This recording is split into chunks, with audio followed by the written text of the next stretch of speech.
¿Cómo están amigos de Radio Huancavilca, la H grande de la información? Esta vez vamos a entablar un diálogo con el analista de política internacional y de políticas públicas de las nacionalidades. Se puede hablar algunos tópicos, entre ellos la misma política gubernamental en Costa Rica y por qué no hablar también de las políticas públicas en Latinoamérica y en el resto del mundo, hoy que el mundo es globalizado. ¿Cómo está, mi estimado Juan Carlos? ¿Cómo está? Muchas gracias por la oportunidad. ¿Cómo así por Guayaquil? Bueno, esta es la tercera vez que vengo a Guayaquil. De hecho, tengo familia en Quito, así que también voy a darme una vuelta por Quito en este viaje. Mi abuela fue por muchos años la embajadora de Costa Rica en Ecuador. Ella se quedó aquí viviendo con una tía mía que también se casó con un ecuatoriano. Así que para mí es casi que venir a visitar familia también. ¿Le gusta Guayaquil? Me gusta Guayaquil, especialmente el clima que está imperando en este momento. Qué buena cosa. Hablemos de Costa Rica, porque desde acá se ve muy bien Costa Rica. Yo recuerdo que cuando ustedes recién se instaló esta industria de los software, yo dije, bueno, arriba Costa Rica. ¿Qué más ha hecho Costa Rica? Bueno, la historia de Costa Rica es un poco más complicada de lo que a veces trasciende. Efectivamente, a partir de los años 90, Costa Rica empieza una apuesta decidida por la atracción de inversión extranjera directa. Y quizá el momento más claro de esto fue cuando Intel decidió poner su fábrica de producción de microchips en Belén, cerca de San José, en 1997. A partir de entonces, mucha empresa de punta de tecnología, producción de productos farmacéuticos, de productos médicos, se empezó a instalar en Costa Rica y vemos una transformación de la matriz productiva del país de una manera impresionante. Costa Rica pasó de ser un país que exportaba monocultivos, que exportaba solo café, banano, azúcar y carne, a ser un país que exporta más de 1000 productos y muchos de ellos con alto valor agregado. Sin embargo, siento yo que en los últimos 8 o 10 años el país ha venido durmiéndose en los laureles en materia de competitividad. Si usted ve la posición de Costa Rica en los índices como el índice Haciendo Negocios del Banco Mundial, en índice de competitividad global del Foro Económico Mundial, verá que hay ciertas lagunas que cada vez se hacen más evidentes, al punto que Intel anunció hace 2 años que se iba de Costa Rica y se fue. Eh, las razones por las cuales anunció que se iba todavía son controversiales. La empresa dijo que se iba por razones que no tenían que ver con Costa Rica, pero luego ha salido a relucir circunstancias que explican que también tiene que ver mucho con la pérdida de competitividad de Costa Rica, un país que se caracteriza por el altísimo precio de su mano de obra, que no va acompañado con mejoras en la productividad, un país que se caracteriza por ser de los más caros de la región debido a altos niveles de poca competencia que existen, monopolios estatales, altos impuestos, altas cargas sociales.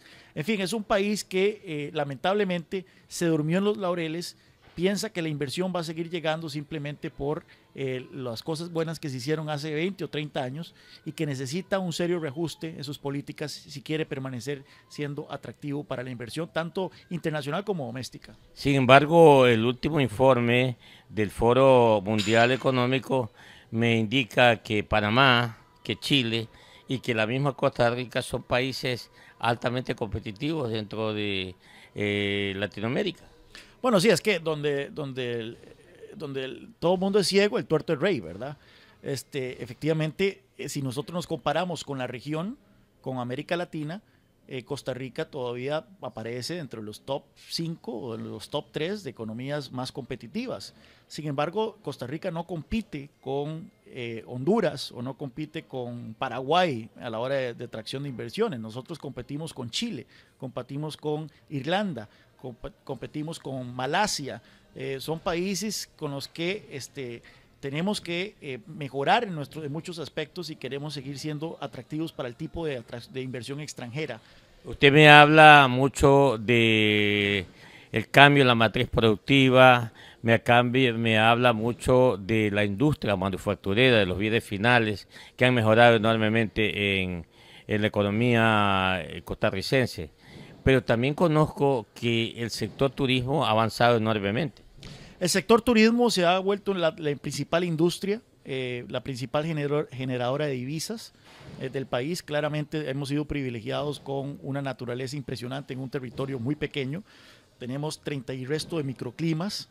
Esto quiere decir que la gente puede pasar de la tundra a una playa en cuestión de pocas horas en carro.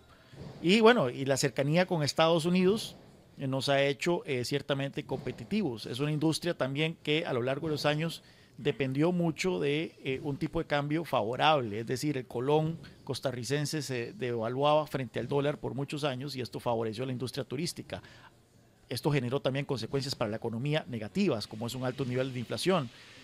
Sin embargo, en este momento la industria turística está en un proceso de reajuste y esperamos de que la industria turística costarricense siga siendo competitiva en el marco de una circunstancia económica de una política monetaria que no la subsidie. ¿A qué nosotros podemos atribuir ese impulso y esa estabilidad económica, social, a la política, a la iniciativa de los gobiernos, al grado de preparación ya de los ciudadanos costarricenses, al ponerse acorde con la tecnología de punta? ¿A qué factores se debe que Costa Rica está compitiendo con grandes economías como las que usted acaba de señalar? Sí, bueno, ha habido un cambio, ha habido una evolución institucional de muchas décadas. Primero que todo, el hecho de Costa Rica ser una democracia consolidada con instituciones fuertes. Mucho de esto tiene que ver con la decisión que se tomó de abolir el ejército en 1948. Eso instauró una cultura civilista, una cultura de estabilidad democrática en Costa Rica. A pesar de que hemos sufrido varios malos gobiernos desde entonces, la idea de tumbar un gobierno, de que un presidente se vaya, nunca ha pasado por la mente de nadie en el país. Y también se apostó en su momento mucho a la educación técnica. Hay una universidad en Costa Rica, que es el Instituto Tecnológico de Costa Rica, que se ha especializado en sacar ingenieros, en sacar todo tipo de profesionales en ciencias técnicas. Predeterminados, pongámoslo decir, para determinada línea de producción. Pues sí, la idea es satisfacer esa demanda que existe allá afuera por este tipo de mano de obra. Ahora bien, hay muchísimo que mejorar. El nivel del inglés todavía es muy deficiente. Claramente las empresas, cuando se les pregunta cuáles son las áreas en donde la mano de obra se queda corta, el inglés es una de las principales que está ahí en la lista.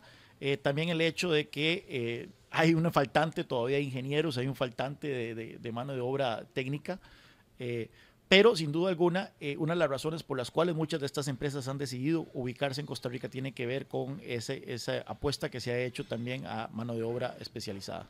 Dialogando con el analista de política internacional Juan Carlos Hidalgo, costarricense, de algunos tópicos de la economía, de la política y de lo social de Costa Rica. Y en ese orden, Juan Carlos, ¿cuál es el per cápita por hogares que ya tienen o hacen uso, por ejemplo, de la Internet?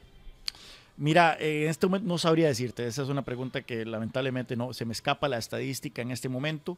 Nosotros tuvimos un monopolio estatal en telecomunicaciones hasta el 2011. Entonces el Estado era el que estaba a cargo del Internet, estaba a cargo de la telefonía celular, y esto hacía que entonces la penetración tanto de telefonía celular como de Internet fuera muy baja para el nivel de desarrollo de Costa Rica. A partir de la apertura que ocurre en el 2011, vemos que la telefonía celular se dispara, al punto que ahora tenemos más teléfonos celulares que personas en líneas celulares. Igual es aquí. Exacto.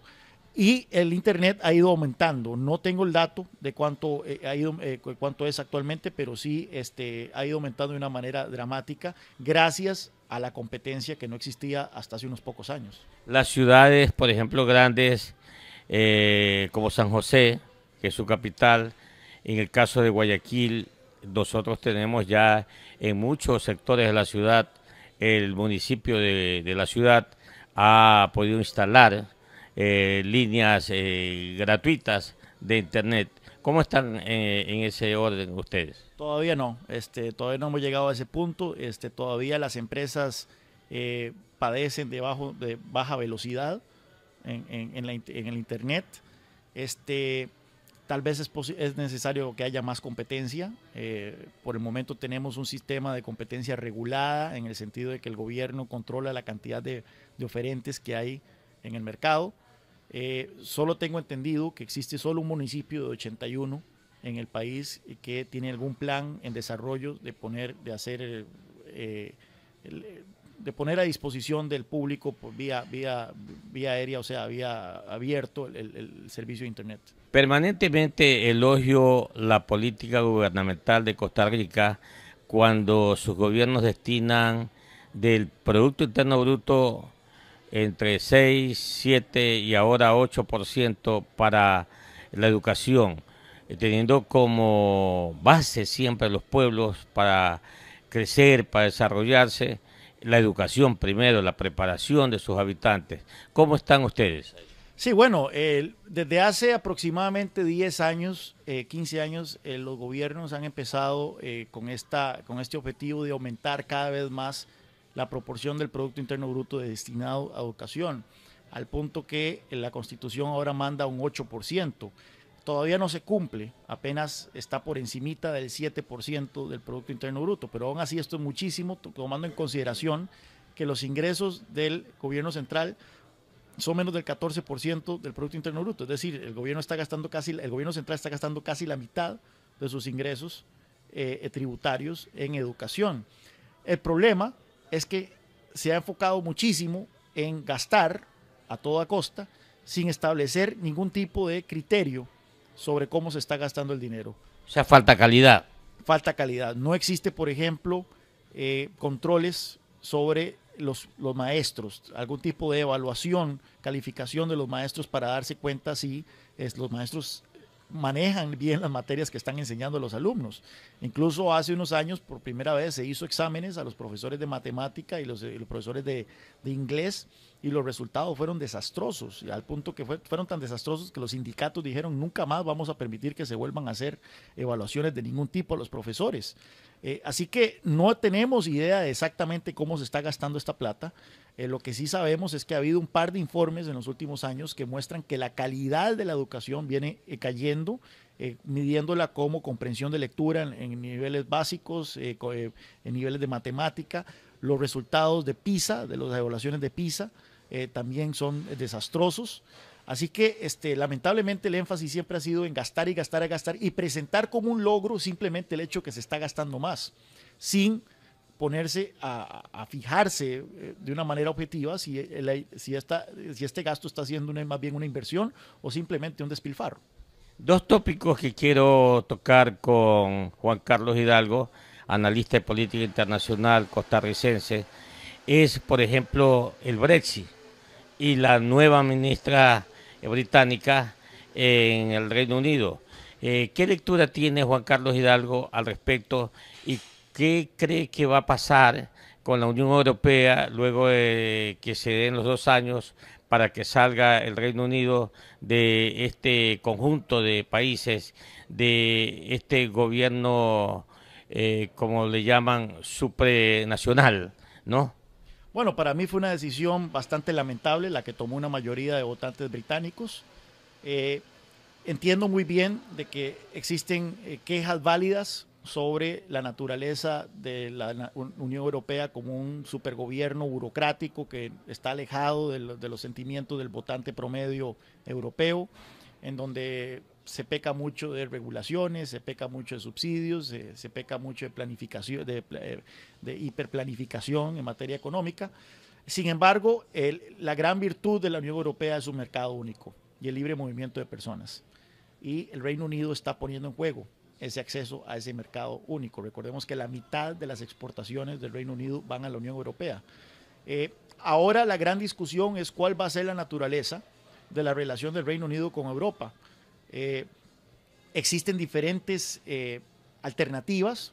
Está la alternativa Noruega, que es un tipo de membresía especial, que no es una membresía dentro de la Unión Europea como actualmente tiene, sino que es como una membresía especial en donde Noruega no es miembro de la Unión Europea, pero tiene acceso al mercado común, siempre y cuando cumpla con las regulaciones que impone la Unión Europea y siempre y cuando permita el libre movimiento de personas. La cuestión es que la principal causa por la cual los británicos renunciaron a la Unión Europea es porque no quieren inmigración, no quieren inmigrantes europeos. Así que ahí está la curvatura del cuadrado. ¿Cómo van entonces a lograr el Reino Unido mantener acceso al mercado común europeo al mismo tiempo restringiendo la migración de europeos al Reino Unido? Ya la Unión Europea ha dicho que ellos no van a permitir que el Reino Unido tenga acceso al mercado común europeo si restringen la migración. Así que se viene una negociación bastante intensa y todavía no sabemos qué va a salir de la misma. Lo que sí sabemos es que va a ser un proceso pues probablemente tome más de 2 años, aunque en el momento en que se invoque el artículo 50 del Tratado de Lisboa son 2 años lo que tiene para definirse esta relación especial.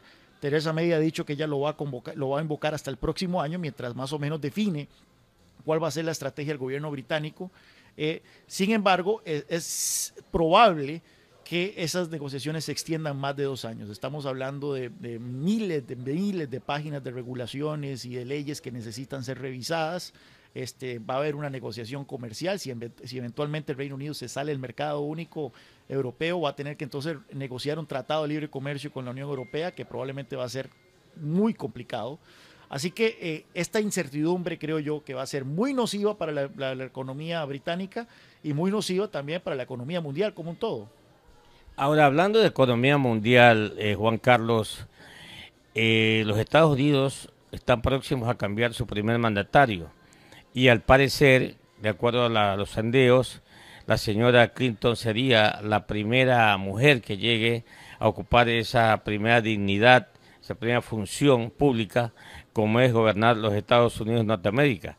Se puede pensar entonces que la línea política podría seguir parecida a la del señor doctor Barack Obama. En ese orden, entonces, como históricamente nos dice que el Reino Unido o Gran Bretaña con los Estados Unidos siempre han sido aliados, ¿será entonces posible que los lazos se unan más ahora con esa salida del Reino Unido de la Unión Europea entre Estados Unidos y Gran Bretaña? Bueno, sin duda esa era la expectativa de muchos de los que promovieron el Brexit. El Brexit, la gente que promovió el Brexit, curiosamente, la gran mayoría eran liberales. Era gente que decía, nosotros estaríamos mejor fuera de la Unión Europea porque podríamos negociar de manera individual tratados de libre comercio. Actualmente el Reino Unido, como parte de la Unión Europea, solo puede negociar en bloque, como la Unión Europea, como ahora que están negociando con Ecuador. Bueno, individualmente ellos dicen, bueno, podríamos negociar tratados de libre comercio con Estados Unidos, podríamos negociar con Canadá, con Australia, con el resto del mundo y podríamos ser una economía mucho más liberal de lo que somos ahora si estuviésemos fuera de la Unión Europea. Sin embargo, en este momento lo que predomina en Estados Unidos es un ánimo proteccionista. Lo vemos en el Partido Republicano, en donde Donald Trump promete renegociar el Tratado de Libre Comercio de Norteamérica, promete ponerle aranceles a las importaciones de China, dice que los tratados de libre comercio han sido un gran error en materia comercial en Estados Unidos, y vemos que la señora Clinton también tiene un mensaje proteccionista, al punto que se está oponiendo al TPP, al Tratado Transpacífico.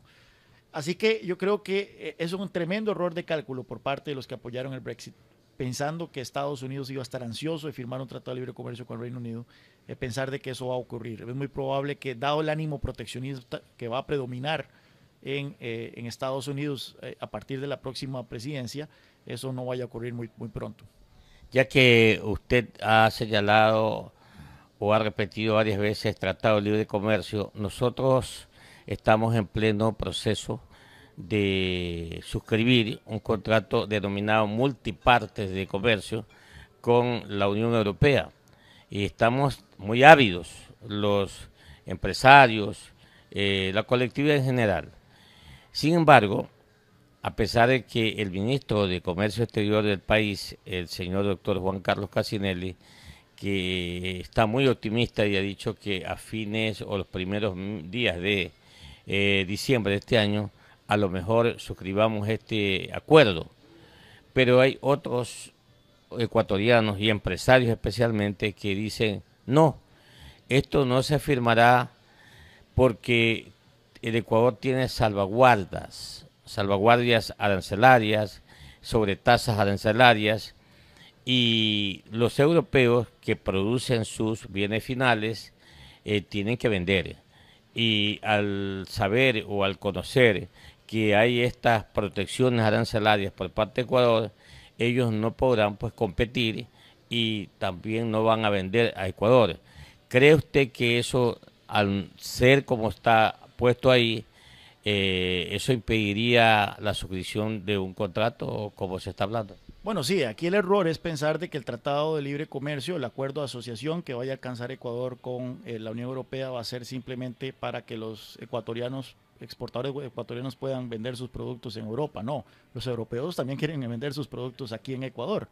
Y efectivamente, si existen protecciones, estas salvaguardas que se han venido poniendo en los últimos años a productos que los europeos consideran que son de su interés, claramente no va a haber ningún tipo de negociación. Para la importancia de este acuerdo para la Unión Europea es mucho menor de lo que es para el Ecuador.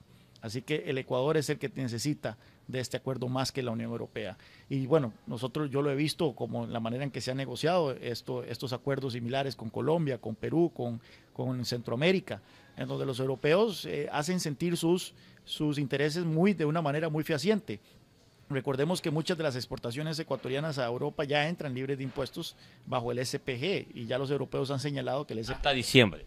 El SPG tiene fecha de expiración. De ahí que es de mucho interés de que para el Ecuador suscribir este tratado comercial, pero tengan por seguro que los europeos van a querer abrir el mercado ecuatoriano porque a final de cuentas en eso consiste el libre comercio. De otra manera, lo que estaríamos entonces hablando es de un acuerdo muy, muy mercantilista en donde solo los intereses de los exportadores ecuatorianos están en el tapete y los intereses de los consumidores ecuatorianos que se beneficiarían de importaciones más baratas de europeas no son tomados en cuenta. ¿Qué opina que el Ecuador tenga el esquema monetario de la dolarización? Bueno, me parece que es un gran pilar de estabilidad. Estoy visitando en este momento un país cuya economía, según el Fondo Monetario Internacional, se va a contraer en aproximadamente un 3% y si no más.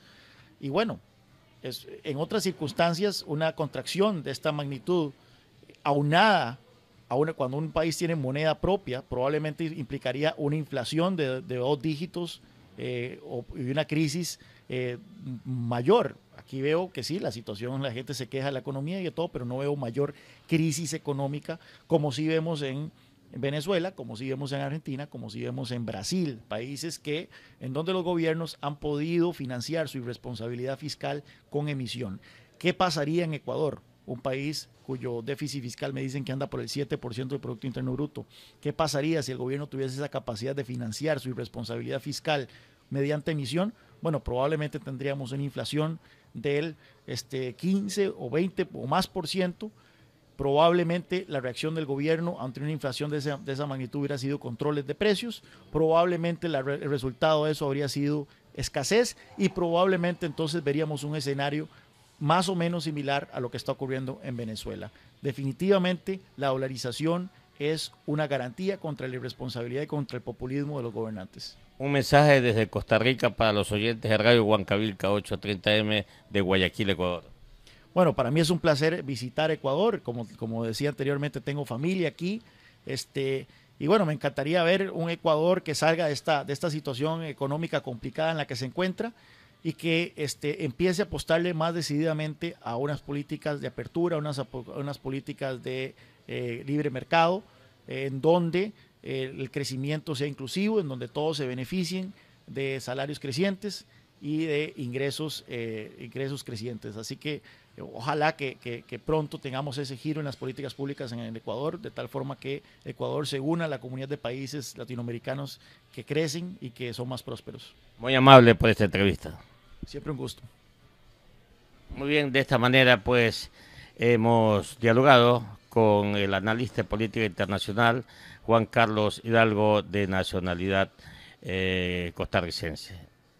Ustedes son las personas que tienen que hacerse su propio criterio de este diálogo. Gracias. Huancavilca, Radio Deportes.